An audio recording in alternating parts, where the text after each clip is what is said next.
ಶ್ರೀ ಗುರುಭ್ಯೋ ನಮಃ. ಶ್ರೀಮತಿ ರಾಮಾನುಜಾಚಾರ್ಯಾಯ ನಮಃ. ತತ್ಪುರುಷಾಯ ವಿದ್ಮಹೆ ದೇವಸೇನಾಯ ಧಿಮಹಿ ತನ್ನೋ ಸುಬ್ರಹ್ಮಣ್ಯ ಪ್ರಚೋದಯಾತ್.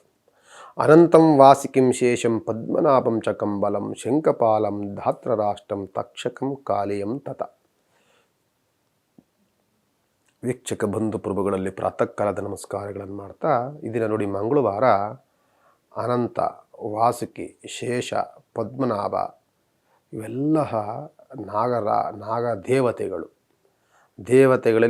ದೇವತೆಗಳಲ್ಲಿ ನಾಗರ ಒಂದು ಕುಟುಂಬ ಇದೆಯಲ್ಲ, ಅದಕ್ಕೆ ರಾಯರು, ಅದಕ್ಕೆ ಒಡೆಯರು. ಅದಕ್ಕೆ ನಾವು ಹೇಳ್ತೀವಿ ಅನಂತಂ ವಾಸುಕಿಂ ಶೇಷಂ ಪದ್ಮನಾಭಂ ಕಂಬಲಂ ಶಂಖಪಾಲ ಧಾತ್ರರಾಷ್ಟ್ರ ತಕ್ಷಕ ಕಾಲಿ ಇವರೆಲ್ಲರೂ ಸಹ ನಾಗದೇವತೆಗಳು.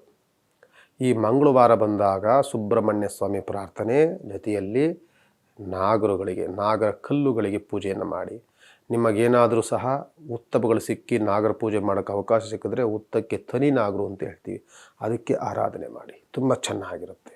ಈ ಜನವರಿ ಮತ್ತು ಫೆಬ್ರವರಿ ಇದೆಲ್ಲವೂ ಸಹ ನಾಗರ ಪೂಜೆಗಳಿಗಾಗಿಯೇ ಬರುವಂಥದ್ದು. ಅದರಲ್ಲೂ ಸಹ ಮಾಘ ಮಾಸ ಏನಾದರೂ ಹುಡ್ತು ಅಂತ ಅಂದರೆ ಆಲ್ಮೋಸ್ಟ್ ಜಾಸ್ತಿ ನಾಗಪೂಜೆಯನ್ನು ಮಾಡ್ತಾರೆ.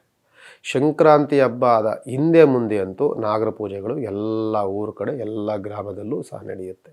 ಅದನ್ನು ಮಾಡಿ ಅಂತ ಹೇಳ್ತಾ ನೋಡಿ, ಈ ದಿನ ಮಂಗಳವಾರ ಬಂದಾಗ ಇವತ್ತು 9ನೇ ತಾರೀಕು ತ್ರಯೋದಶಿ, ಮಹಾಪ್ರದೋಷ ಇರುತ್ತೆ. ಪ್ರದೋಷ ಕಾಲಗಳು ಬಂದಾಗ ಅಮಾವಾಸ್ಯೆ 2 ದಿನ ಮುಂಚೆ ಪ್ರದೋಷ ಬರುತ್ತೆ. ಈ ದಿನ ಪ್ರದೋಷ ಕಾಲದಲ್ಲಿ ಅಂದರೆ ಸಾಯಂಕಾಲ ಗೋಧೂಳಿ ಸಮಯದಲ್ಲಿ ಶಿವನಿಗೆ ಅಭಿಷೇಕಗಳು ಅದು ಇದು ಆಗುತ್ತೆ. ಒಂದು ಅರ್ಚನೆನೋ ಪೂಜೆನೋ ಏನಾದರೂ ಮಾಡಿಸ್ಕೊಂಡು ಬನ್ನಿ, ತುಂಬ ಅನುಕೂಲಗಳಾಗುತ್ತೆ ಅಂತ ಹೇಳಬಹುದು. ಇದನ್ನು ನೋಡಿ, ವಿಶೇಷವಾಗಿ ಮೇಷರಾಶಿಯವರಿಗೆ ಸ್ವಲ್ಪ ಕಿರಿಕಿರಿ ಆಗುವಂಥದ್ದು, ಯಾಕೋ ಸ್ವಲ್ಪ ಬೇಸರ, ಸ್ವಲ್ಪ ಸಂಕಷ್ಟ, ಯಾಕೋ ಸ್ವಲ್ಪ ನಾನೇ ಜಾಸ್ತಿ ಓವರ್ ಕಾನ್ಫಿಡೆನ್ಸ್ ಆಗ್ಬಿಡ್ತಾ, ನಾನು ಕೆಲಸ ಮಾಡಬೇಕಾದ್ರೆ ಜಾಗೃತೆಯನ್ನು ವಹಿಸ್ಕೊಳ್ಳಿಲ್ವಾ, ದುಡುಕ್ಬಿಟ್ವಿ ಅನ್ನುವಂಥ ಸನ್ನಿವೇಶಗಳು ಬರುತ್ತೆ. ಕೆಲಸಗಳು ದುಡುಕಿದ ಮಾತುಗಳು ಎರಡೂ ಆಗುವಂಥ ಸನ್ನಿವೇಶಗಳು, ಸಣ್ಣ ಪುಟ್ಟ ಅವಘಡಗಳಾಗುವಂಥ ಸನ್ನಿವೇಶಗಳು, ಜಾಗೃತೆಯನ್ನು ವಹಿಸಿ. ಅನಂತರದಲ್ಲಿ ವೃಷಭ ರಾಶಿಯವರಿಗೆ ವ್ಯವಹಾರದಲ್ಲಿ ಪ್ರಗತಿ ಕಾಣುತ್ತೆ. ಕುಟುಂಬದಲ್ಲಿ ಸೌಖ್ಯದ ವಾತಾವರಣ ಇರುತ್ತೆ. ಜೊತೆಯಲ್ಲಿ ಕುಟುಂಬ ಸದಸ್ಯರಲ್ಲಿ ಯಾರಿಗಾದರೂ ಆರೋಗ್ಯ ವ್ಯತ್ಯಾಸಗಳಾಗುವಂಥ ಸನ್ನಿವೇಶಗಳಿರುತ್ತೆ. ಸ್ವಲ್ಪ ಭಯದ ವಾತಾವರಣವೂ ಇರುತ್ತೆ, ಜಾಗ್ರತೆಯನ್ನು ವಹಿಸಿ. ಮತ್ತು ಮಿಥುನ ರಾಶಿಯವರಿಗೆ ಸ್ವಲ್ಪ ಹೆಂಡತಿಯ ಜೊತೆಯಲ್ಲಿ ಸ್ವಲ್ಪ ವಾಗ್ವಾದಗಳಾಗಬಹುದು. ಸ್ವಲ್ಪ ತಂದೆ ತಾಯಿಗಳಿಗೆ ನಿಮ್ಮ ಸಮಯ ಅವಕಾಶಗಳನ್ನು ಕೊಡದಲೇ ಇರುವಂಥದ್ದು. ಜೊತೆಯಲ್ಲಿ ಮಕ್ಕಳಿಗಾಗಲಿ ಸಮಯ ಅವಕಾಶಗಳನ್ನು ಕೊಡದಲೇ ಇರುವಂಥದ್ದು. ಕೆಲಸ ಮಾಡುವಂತಹ ಜಾಗದಲ್ಲಿಯೂ ಸಹ ಕಿರಿಕಿರಿ ಆಗುತ್ತೆ. ಸ್ವಲ್ಪ ಒಂದು ಒಳ್ಳೆತನ ಇದ್ದಂಥದ್ದು ಕೆಟ್ಟತನಕ್ಕೆ ಬರಲಿಕ್ಕೆ ಯಾರಾದರೂ ಚಾಡಿಕೋರರು ಅಥವಾ ನಿಮ್ಮ ಅವಹೇಳನವನ್ನಾಗಿ ನಿಮ್ಮನ್ನು ಮರ್ಯಾದೆ ಕಳೆಯುವಂಥ ವ್ಯಕ್ತಿಗಳು ಹುಟ್ಟಾಕೊಳ್ಳಬಹುದು, ಜಾಗ್ರತೆ. ನಂತರದಲ್ಲಿ ಕರ್ಕಾಟಕ ರಾಶಿಯವರಿಗೆ ಕೋಪವು ಶಮನವಾಗಿದೆ, ವ್ಯವಹಾರವು ಪ್ರಗತಿಯಲ್ಲಿದೆ, ಕುಟುಂಬದಲ್ಲೂ ಸೌಖ್ಯವಿದೆ, ಆರೋಗ್ಯದಲ್ಲಿ ಚೇತರಿಕೆಯೂ ಇರುತ್ತೆ. ಜೊತೆಯಲ್ಲಿ ಮಾಡುವಂತಹ ಕೆಲಸದಲ್ಲಿ ಸ್ವಲ್ಪ ಸಹಯೋಗ ಯಾರಾದರೂ ಕೊಟ್ಟರೆ ಇನ್ನೂ ತುಂಬ ಚೆನ್ನಾಗಿರುತ್ತೆ. ಆ ಥರದ ಅನುಕೂಲ ಆಗುವಂಥ ಸನ್ನಿವೇಶಗಳು ಖಂಡಿತವಾಗಿ ಇರುತ್ತೆ. ಮತ್ತು ಸಿಂಹರಾಶಿಯವರಿಗೂ ಆರೋಗ್ಯದಲ್ಲಿ ಅನುಕೂಲವಿದೆ, ವ್ಯವಹಾರದಲ್ಲಿ ಪ್ರಗತಿ ಇದೆ.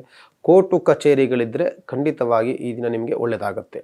ಜೊತೆಯಲ್ಲಿ ನಿಮಗೆ ಒಂದು ಒಳ್ಳೆಯ ತಾಳ್ಮೆಯ ವಾತಾವರಣ, ಅನುಭವದ ಮಾತುಗಳು ನಿಮಗೆ ಯಾರು ಹೇಳುವಂಥವ್ರು ಖಂಡಿತವಾಗಿ ನಿಮಗೆ ಸಿಗ್ತಾರೆ.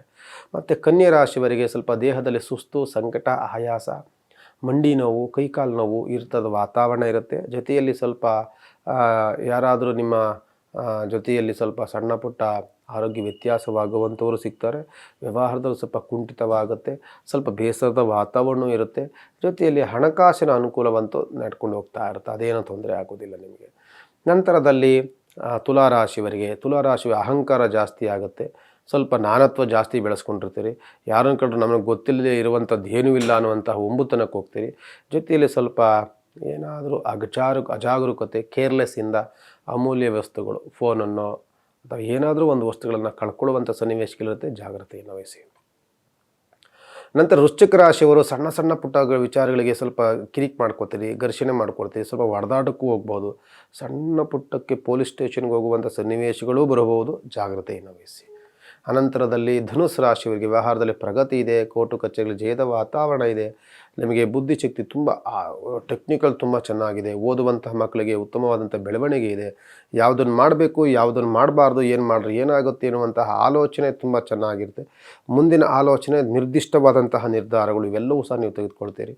ನಿಮ್ಮನ್ನು ಕಂಡಾಗ ಬೇರೆಯವರು ನಿಮ್ಮನ್ನು ಪ್ರೀತಿಸುವಂಥವ್ರು, ಆರಾಧಿಸುವಂಥವ್ರು, ನಿಮ್ಮನ್ನು ಹೊಗಳುವಂಥವರು ತುಂಬ ಜನ ಸಿಗ್ತಾರೆ. ನಿಮಗೆ ತುಂಬ ಚೆನ್ನಾಗಿರುತ್ತೆ. ಮಕರ ರಾಶಿಯವರಿಗೆ ವ್ಯವಹಾರದಲ್ಲಿ ಪ್ರಗತಿ ಇದೆ. ಅತಿಯಾದಂಥ ಕೋಪದ ವಾತಾವರಣ ಇದೆ. ಜೊತೆಯಲ್ಲಿ ಸ್ವಲ್ಪ ಕೆಲಸದಲ್ಲಿ ಕಿರಿಕಿರಿ ಇದೆ. ಮೇಲಧಿಕಾರಿಗಳಿಂದಲೂ ಕಿರಿಕಿರಿ ಆಗುವಂಥದ್ದು, ಸಣ್ಣ ಪುಟ್ಟ ಯಾರದೋ ಮಾಡಿದ ತಪ್ಪಿಗೆ ನಮಗೆ ಬೈಯುವಂಥದ್ದು, ನಾವು ಹೊಣೆಗಾರಿಕೆ ಹೊರುವಂಥದ್ದು, ಇವೆಲ್ಲವೂ ಸಹ ಯಾಕೋ ಬೇಸರ, ಇವತ್ತು ಏನೇನೋ ಆಗೋಯ್ತಲ್ಲ ಅನ್ನುವಂತಹ ವಾತಾವರಣ ಇರುತ್ತೆ. ಸ್ವಲ್ಪ ಮುನ್ನೆಚ್ಚರಿಕೆಯಿಂದಿರುವಂಥದ್ದು ಸೂಕ್ತ. ನಂತರದಲ್ಲಿ ಕುಂಭರಾಶಿಯವರಿಗೆ ವ್ಯವಹಾರದಲ್ಲಿ ಪ್ರಗತಿ ಇದೆ. ಸಡನ್ನಾಗಿ ಕೋಪ ಬರ್ತಾ ಇದೆ, ತಾಳ್ಮೆ ಕಳ್ಕೊಳ್ತಾ ಇದ್ವಿ, ಏನೇನು ಮಾಡೋಕ್ಕೋದ್ರೂ ಏನೋ ಒಂದು ವ್ಯವಹಾರ ರಾಂಗ್ ಆಗ್ತಾ ಇದೆ. ತಂದೆ ಮೇಲೆ ಕೋಪ ಮಾಡ್ಕೋಬೇಕು, ಹೆಂಡತಿ ಮೇಲೆ ಕೋಪ, ಮಕ್ಕಳ ಮೇಲೆ ಕೋಪ, ಯಾರಾದರೂ ಏನಾರ ಅಂದರೆ ಕೆಲಸದಲ್ಲೂ ಕಿರಿಕಿರಿ ಆಗ್ತಾ ಇದೆ. ಮತ್ತು ಏನೇನು ಮಾಡೋಕ್ಕೋದ್ರೂ ಸ್ವಲ್ಪ ಯಾಕೋ ಈ ದಿನ ಯಾವುದಕ್ಕೂ ಏನೂ ಬೇಡ, ಆರಾಮಲ್ಲಿ ವಿಶ್ರಾಂತಿ ಪಡ್ಕೊಂಬಿಡೋಣ, ಎಲ್ಲೂ ಹೋಗೋದು ಬೇಡ, ಆಮೇಲೆ ಏನು ಮಾಡೋಕ್ಕೋರು ಏನೇನೋ ಆಗ್ತಾ ಇದೆಯಲ್ಲ ಅನ್ನುವಂತಹ ವಾತಾವರಣದಲ್ಲಿರ್ತೀರಿ. ಕೋಪ ಕಡಿಮೆ ಮಾಡ್ಕೊಳ್ಳಿ, ನಿಧಾನ ತಾಳ್ಮೆಯಿಂದ ಯೋಚನೆ ಮಾಡಿ. ಮಲ್ಲಿರಬೇಡಿ, ಮಲ್ಲಿದ್ರೆ ಮನೆಯವರಿಗೆಲ್ಲ ಕಿರಿಕಿರಿ ಕೊಟ್ಬಿಡ್ತೀರಿ. ಹೊರಗಡೆ ಹೋಗಿ, ನಿಮಗೆ ಹಂಗೂ ಆಗಲಿಲ್ಲ ಅಂದರೆ ಯಾವುದೋ ಒಂದು ಧಾರ್ಮಿಕ ಕ್ಷೇತ್ರ, ಒಂದು ದೇವಸ್ಥಾನಕ್ಕೆ ಹೋಗಿ ಒಂದು ಅರ್ಧ ಗಂಟೆ ಕಾಲ ಕಳೀರಿ, ಆಮೇಲೆ ಕೆಲಸ ಮಾಡಿ, ಅನುಕೂಲವಾಗುತ್ತೆ ಅಂತ ಹೇಳ್ಬೋದು. ನಂತರದಲ್ಲಿ ಮೀನರಾಶಿಯವರಿಗೆ ವ್ಯವಹಾರದಲ್ಲಿ ಈ ದಿನ ತುಂಬ ಪ್ರಗತಿ ಕಾಣುತ್ತೆ. ನಿಮಗೆ ವ್ಯವಹಾರದಲ್ಲಿ ಪ್ರಗತಿ, ಕುಟುಂಬ ಸೌಖ್ಯ, ಹೊರಗಡೆ ಒಂದು ಹೋಗುವಂಥದ್ದು, ಹೊಸ ಕೆಲಸಗಳ ಆಗಮನ, ಹಣಕಾಸು ನಿಂತೋದಂಥ ಕೆಲಸಗಳು, ಹಣಕಾಸು ನಿಮಗೆ ಇವತ್ತು ಪ್ರಾಪ್ತಿಯಾಗುವಂಥ ಸನ್ನಿವೇಶಗಳು ತುಂಬ ಚೆನ್ನಾಗಿರುವಂಥದ್ದು. ಸಾಧ್ಯವೇ ಸುಬ್ರಹ್ಮಣ್ಯಗೊಂದು ಪೂಜೆ ಮಾಡಿ, ಇನ್ನೂ ಅನುಕೂಲವಾಗಿರುತ್ತೆ ಅಂತ ಹೇಳ್ತಾ ಈ ದಿನದ ಮಂಗಳವಾರದ ಜ್ಯೋತಿಷದ ಕಾರ್ಯಕ್ರಮ ಮಂಗಳವನ್ನು ಮಾಡ್ತೀನಿ. ಭಗವಂತ ನಿಮ್ಮೆಲ್ಲರಿಗೂ ಸಹ ಒಳಿತನ್ನು ಮಾಡಲಿ. ಸರ್ವೇ ಜನ ಸುಖಿನೋ ಭವಂತು, ಲೋಕ ಸಮಸ್ತ ಸುಖಿನೋ ಭವಂತು.